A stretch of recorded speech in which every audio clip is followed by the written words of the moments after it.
各位好，我是老魏啊。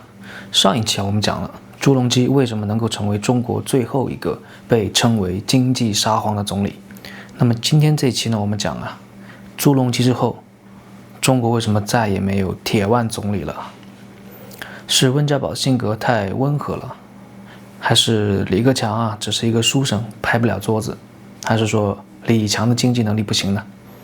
笑话，这么大的一个变化，全归结为几个人的性格和胆量的话呢，那是把这个制度的问题讲成了宫廷八卦了。一个总理强不强不看他说话声音大不大，也不看他在这个镜头面前有没有脾气，我们只看三件事重大的方向谁决定，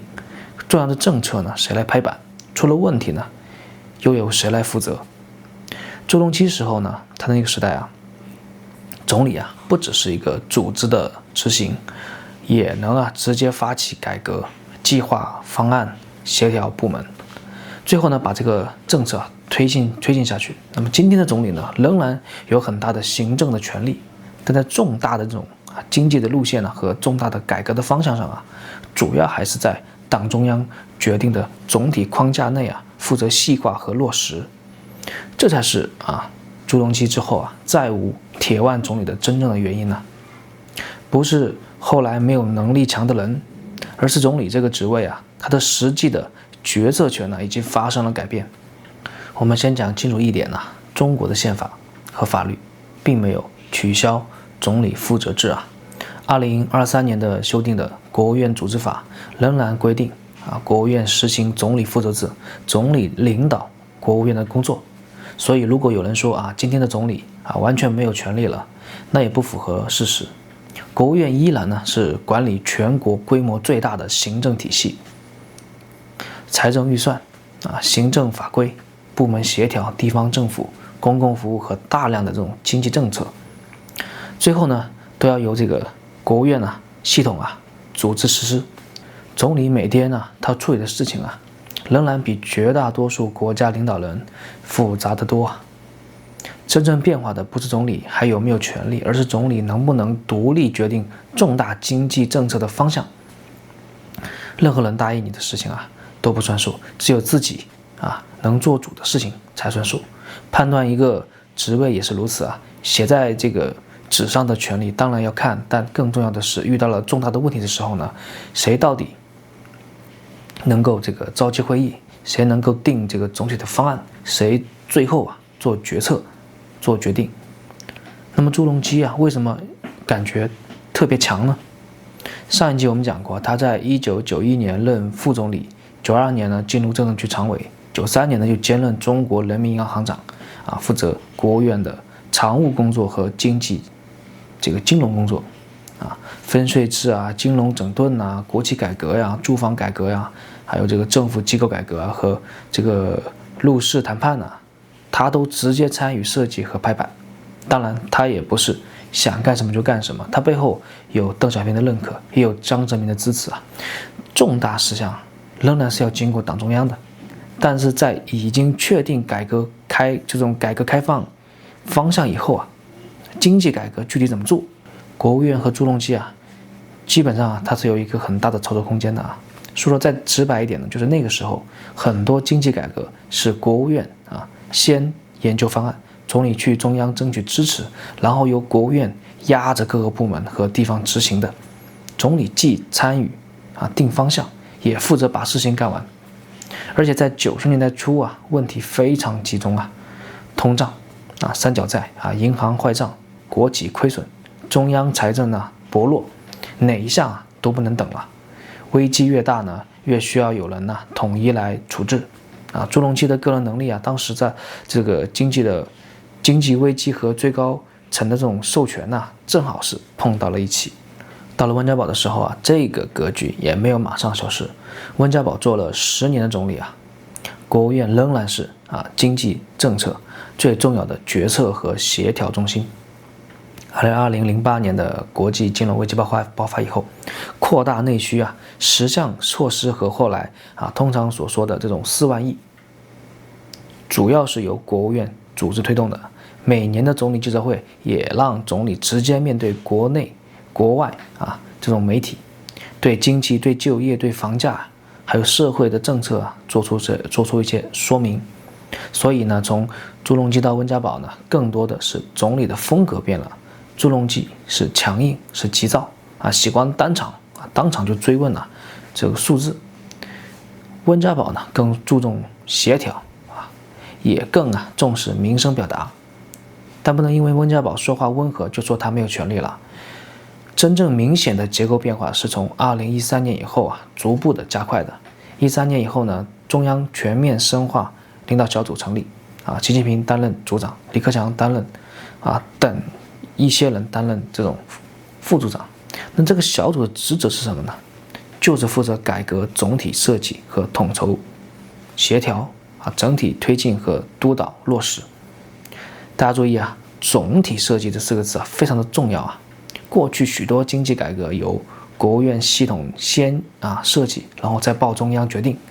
中央全面深化改革领导小组成立以后呢，很多跨部门跨领域的重大改革首先要进入党中央的议事和决策的体系。国务院当然继续参加，也负责落实但总体方案的形成已经开始往上移了。2018年呢，一批中央领导小组又改成了委员会，中央全面深化改革领导小组改为中央全面深化改革委员会，中央财经领导小组改为中央财经委员会。有些人觉得呢，领导小组改成了委员会，不就是换个名字了吗？有些事儿它不上秤就没有4两重，一上秤1000斤都打不住这个领导小组往往带有议事协调和阶段性的安排的这种色彩，委员会则意味着这套机制进一步的制度化、常态化。谁主持会议呢？哪些议题进入会议文件以后以什么名义发出去都会影响实际权力的运转人事即政治机构设置同样也是政治。到了2023年，这个方向就更加清楚了。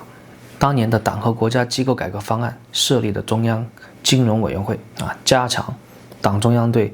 金融工作的集中的统一的领导，又组建中央科技委员会，统筹推进国家创新体系的这种建设。同时呢，又在这个原来设在这个国务院这个层面的金融稳定发展委员会就不再保留了，其办公室的职能就划入了中央金融委员会的办公室。那金融和科技是什么意思呢？一个关系到银行、地方债资本市场和这个系统性的风险，一个关系到产业升级，还有芯片、人工智能、中美竞争这2块呢，都是今天中国最重要的经济战略的领域。当这类重大的领域的总体协调这个机构放在了党中央的层面上的话呢，国务院的角色自然就更偏向具体执行和行政落实了。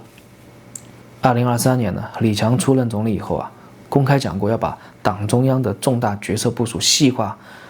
成具体的工作也要求政府工作人员当好执行者行动派、实干家。这句话翻译成普通话呢，就是说重大的方向由党中央决定，国务院呢负责形成具体的政策协调部门和地方把它落实下去。那这并不是说李强本人没有想法，也不是说国务院不再研究政策了，而是研究政策的边界更加清楚了可以研究怎么干由谁干、什么时候干。但重大的路线首先要服从党中央的统一部署。2018年的国务院工作规则规定国务院常务会议一般每周召开1次。2023年的新规则呢，就改为了每个月召开2到3次。同时呢，更明确的写入重大决策、重大事项和重要的情况要及时向党中央请示汇报。单看会议从每1周1次变成每月2、3次不能直接证明总理的权力变小。会议少一点也可能只是工作上的方式的调整。但如果只拿会议的这种次数做结论的话呢，那也太简单了。但把它同中央改革委员会、中央财经委员会、中央金融委员会以及请示报告制度放在一起的话，这个方向就很清楚了。重大的事项先在党中央的层面上做统一决策，国务院的常务会议呢，更多承担的是研究具体的措施和组织这种实施的这种作用。还有一个大家能看到的变化就是总理记者会了。从1993年开始，全国两会后的总理记者会逐渐成了惯例了。朱镕基任总理以后呢，连续5年参加记者会。那个时候总理他不仅要解释政策，还要直接回答亚洲金融危机还要回答国企下岗人民币汇率腐败和社会矛盾等问题。2024年呢，全国人大新闻发言人宣布当年呢不举行总理记者会。如无特殊情况呢，本届全国人大后几年也不再举行了。记者会本身不是权利，开记者会呢不等于有权，不开也不等于没权，但是它是一种公开责任的象征。百姓并不知道什么是朝廷，他们心里的朝廷呢就是这些当官的。普通人呢不会去天天研究中央委员会和国务院部门之间怎么分工。经济好了，他会认为政府干得不错经济不好，就业困难，房子下跌，他首先想到就是仍然是说总理和国务院。那问题在这里就是公众责任还在，重大决策权呢却更加的集中到了党中央的层面上去了。那这样一来呢，总理面对社会的独立性的这种形象自然就会衰减。那为什么要做这样调整呢？不能把所有的原因都归结于某个人、某个领导喜欢集权。某个领导人他的政治理念当然是最重要的元素之一，但现实问题也确实是越来越复杂。地方债不是财政部一家能够决定的，还要牵涉央行、银行、房地产和地方的政府。芯片呢也不是科技部一家能决定的，还有涉及教育、产业、金融、外交和国家安全。过去的国务院部门各管一段很容易互相扯皮，把重大的事项集中到党中央层面上。优点是方向统一，跨部门协调更快，也能把经济政策同安全和外交战略放在一起去考虑。但是权力更集中也是有代价的第一个就是内部能够提出不同意见的这种部门变少了。过去党中央决定大方向，国务院可以从经济运转和行政执行的角度提出另一套的这种判断。现在重大的设计和最后决策更加集中，如果最上面的判断出现了偏差的话呢，下面纠正就越来越困难了。第二呢，就是责任和决策权容易不完全对应经济出了问题，那社会会问总理，但总理未必能够独立的调整重大的路线。没有决策权的强势，最多只能叫做态度强硬。第三呢，就是国务院部门可能越来越重视政治上的执行正确，而不是政策结果的本身。因为对干部来说呢，最安全的选择是证明自己坚决落实了并不是对一项已经确定的政策提出不同的意见，执行得很快，反馈却可能越来越慢。当然这并不代表今天所有的政策都是由一个人临时决定的，也不代表国务院只是一个传达室。现实运转远比这种更复杂。国务院仍然是拥有专业的官僚体系，也会在预算在法规在产业政策和地方协调中影响最后的结果。但从整体的这种趋势来看呢，区别已经很明显了。朱镕基时代呢，总理能够同时参与提出问题、设计改革、争取授权和组织执行今天的总理呢，主要是在党中央确定的总体方向内研究具体这种办法并负责落实。一个是既能参与定路线又要负责干，一个是主要负责把定下来的路线干出来。所以呢，再去讨论温家宝是不是太软弱，李克强是不是太弱，然后李强是不是不敢拍桌子，意义不大。一个人坐在那个位置上以后能够做什么，首先取决于权力的结构，不取决于他在镜头面前摆出什么姿态。总理还是总理，国务院还是国务院，但对于重大的经济这种政策的实际决定权已经和朱镕基时代已经完全不同了。这就是为什么朱镕基之后再无铁腕总理，不是中国再也没有懂经济敢负责能办事的官员，而是总理这个职位已经没有了朱镕基时代那么大的决策的空间。就算再来一个脾气和朱镕基一样的人，他也很难成为第二个经济沙皇。朱镕基呢是一个时代的产物他的能力很强，他的争议也很大，但更重要的是，他所在的那个时代允许国务院总理在经济领域拥有相对完整的决策链条那个条件后来就逐渐消失了。好，关于朱镕基和铁腕总理上下两集我们就讲到这里了。我是老韦，我们下期再见。